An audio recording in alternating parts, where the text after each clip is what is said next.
Hey, what's going on, everybody? This is Dr. Kenyon Hackworth from Healthy You, Wealthy You.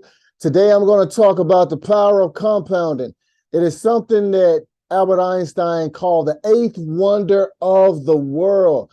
He said, he who understands it earns it, he who does not pays it. So I'm going to show you an example of money compounding for 35 years. It's called 25,000 to 7 million.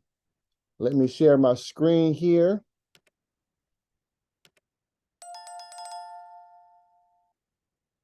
All right, perfect.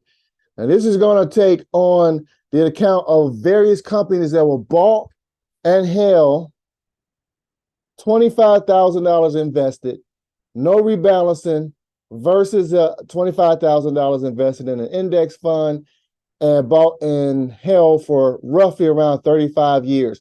Now, I chose specific companies for a reason, specifically the ones at the bottom where you have Ford and General Electric. So a lot of times when people have companies they look at and they say, well, if you own, what happened to all the people who own GE? If they own GE, when they talk about people owning individual stocks, it's like, oh, you own GE, then you lost all your money and this and that. So what I want to show is it's not about what one company does, it's about how your companies that you own perform in aggregate and how they work together. So you look at this shows from 1987 to 2023. So I kind of divide the allocation up about 6.5% to within each company, or 6.8% in the bottom company. So that $25,000 invested, that is money that is bought and held and allowed to compound for 35 years, would have compounded at roughly close to around 17% per year. So 16.91% compound annual growth rate compared to 10.38% for the index fund. Now, the average, you hear all the time, the stock market returns 10%, 11% for however many years. So you can see over this time period, this is 35 years, so you can see how 10.38% returns, $881,000. Now, that's not a bad return, but you can also see the difference in just what 6 percentage points per annum makes over a long period of time. People worry too much about short-term performance. People are always worrying about how my portfolio did in 3 months or 6 months or last year. But what really matters is at what rate your money can compound for a long period of time. Now, I chose these companies because to point out that you don't even, Warren Buffett once said that if you find 3 really good companies in your life, you'll get very rich. Now, you don't even have to be some stock market genius. As Peter Lynch said, just don't cut your flowers to water your weeds. So you want to hold on to good companies. Now, with these companies, I have different aspects of different companies when you want to see how they perform together in aggregate. So collectively, these companies, $25,000 divided equally amongst these companies would have grown to about $7 million. Now let's look at how these companies perform individually. So collectively, somewhere around 17% per year. Now, if you click on assets on this website, Portfolio Visualizer, it will show how each company individually performed. So you had 22, 20%, 20, 18%. Now, if you look at this, only 4 of the 15 companies actually compounded at a rate higher than the 16.91% rate of return. The rest of them, 10 of the 15 companies, that's roughly around 73% of the companies compounded individually at less than 14%. And you had 5 of them at the bottom that underperformed the market. That goes to show that you don't have to be this investing guru and be jumping around trading from stocks to stocks. If you have 3 or 4 really good companies in your portfolio and you just allow them to compound, allow them to grow, even if you had underperforming companies, people will say that if you have an underperforming company, you have one bad company, it would destroy your whole portfolio. If you have all your money put in one stock and one bad stock, and you keep trying to figure out what's the next great company, and you're trying to put all your money in there, now with fractional shares, it's so much easier to spread your money around that you don't have to worry about trying to put all your money in one stock. So here, 10 out of the 15 companies performed less than 14, or compounded at less than 14%. But collectively, in aggregate, when you add up each performance in each company, they compounded at 16.91%. So you can have a group of businesses. Now, the objective is to try and figure out what separates these businesses up top from these businesses. And if you can do that and you invest in what I call the high quality companies, and you buy them, you hold them, you let them compound, then your rate of return will be much higher. So I chose these just to prove that you don't have to, every company in your portfolio does not have to be a superstar in order for you to have a superstar performance over a long period of time.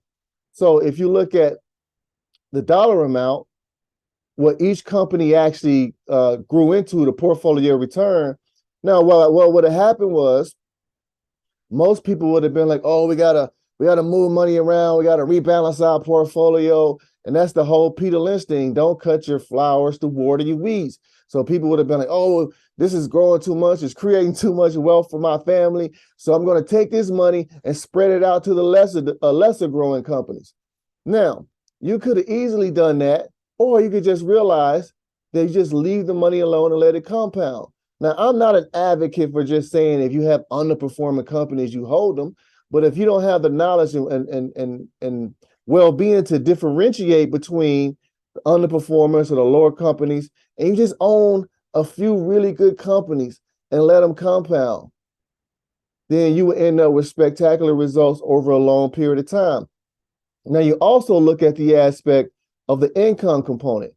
Now, these companies not only would have grew to $7 million, but they also would have compounded in dividend income. So you're looking at 60,000, 70. In 2022, you would have received $120,000 in passive income, all from a $25,000 investments that was bought, held, and allowed to compound for a period of 35 years. I've heard that the average mutual fund only holds the stocks for about 6 months. Now, the advisors, the money managers, they make more money from activity. You and I, we make more money from inactivity. So the more they turn over your portfolio, the more fees, the more commissions, the more transaction costs that they make. So it hurts you over the long term. But if you can identify a few great companies, sit on your butt and just let your money compound, let management run the business, and then just reap the benefits in the long run. Now, let's say you contributed just an extra $100 a month, and you continue to invest $100 a month, continue to invest. Now you're looking at close to $9 million from a $25,000 initial investment and just adding $100 a month. Not even changing it. And this is not even the best performing companies during this time period. So you had some companies that were underperform what the market did. But just having a few good companies, just 3 or 4 really good companies, and holding on to them and never selling them. Now with the new money added, that brings up your compound annual growth rate to around 17.69% over this time period. When you count in the 25,000 plus the extra $100 per month. Now you say, well, I don't have $25,000. So what if you had $100? Now I'm not saying to go out and buy any of these companies, because that does the saying, past performance is no guarantee of future results. So that doesn't mean you go out and buy these exact companies, you're going to have the same results going forward. But what I am saying, if it is possible that it happened before, by choosing a group of really good companies, learning to identify a group of really good businesses that you can buy and that you can own, then your money can compound over a long period of time. So $100 starting off, you don't have the 25,000, but you say, okay, I can invest $100 a month. So $100 a month over a 35-year period, you still would have ended up with roughly around $2 million over that 35-year period. And you still have that time-weighted return of 16.91%. But the compound annual growth rate, counting the new money that's added every single month, brings that up to 31% per annum, because you adding in the compound annual growth rate of the new money every single month that comes in on. This is an average. You're not going to get the same return every year. So some years you're going to be here, 2002, negative 27%, negative 10% here. So then you would have had $33,000 a year in dividend income last year, just from investing $100 a month, $2 million balance, $33,000 in income. Now let's say, well, you know what? I can invest $250 a month. So $250 a month on companies that you bought and held. Now, $250 a month would have grown to almost $5 million over that 35-year period. The consistency of investing with compounding allowed your money to be able to grow at a substantial rate just by owning these companies right here. Now, you look at these companies, let's say during this time frame, you would have recognized like, hey, there's this company called Apple. There's this company called Amazon. There's this company called Microsoft or whatever. And you just would have continued to not only own these companies, but add the other companies to your portfolio as you saw fit. And then kept adding on and kept building and kept adding more. So you can own as many companies as you want to, but the objective is not trading in and out, not jumping from one spot to the next, just understanding the power of compounding and allowing your money to compound for a long period of time, and you can achieve tremendous results over a long period of time just by allowing your money to compound. Now, so you would have ended up here, roughly around $82,000 a year in passive income just from investing $250 a month during that whole 35-year period.